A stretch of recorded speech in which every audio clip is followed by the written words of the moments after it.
And the situation in Syria, the Arab League, a meeting in Cairo at the moment. Louay Safi is a member of the Syrian National Council and he's with me in the studio.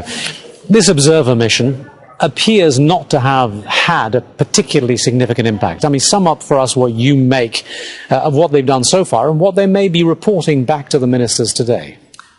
You're right. I think they have failed, first of all, to stop the killing. Many people were hoping that this mission will help protect the civilians. They have not been able to to force the government to take away the military forces in the cities.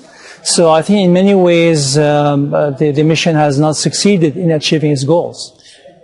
Has not succeeded? Is that the same thing as saying it's been a failure? And if so, what's the next thing to do? Well, I think the next thing is that we would like to see the involvement of the United Nations to start with a mission similar to that that was undertaken by the Arab League, sending observers, better trained with better demands on the government that it will abide by the same deal that it signed with the Arab League. We've chatted, you and I, and many of the other people here in Aljazeera with you and members of your council for many months now, and throughout this you've been calling for greater international involvement on this. Do you think that will come now? I mean, there has been no response to these calls up until now. The Arab League has been given the role of leading this offensive against President Assad. Do you think that the UN or any other international community, in the international community, will take stronger steps now to heed your calls? You see, many of us in the Syrian opposition would like to see a peaceful transition to democracy. In fact, our best choice would be that the Syrian government will start that process on its own.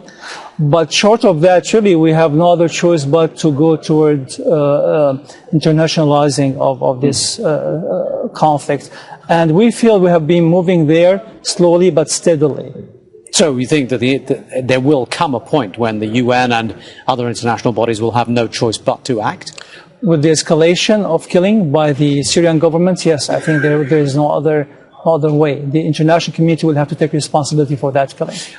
In that context, then, what does it tell you about the general condition that Bashar al-Assad has seemed to be entirely resistant and immune to everything that's been thrown at him so far, from whether it be from within or without Syria? I mean, he seems to be incompetent, really, not immune, because he had missed many opportunities to try to solve the situation politically. And he continues to insist on a security solution, let's just say a military solution. And the Syrian crisis will not be solved that way.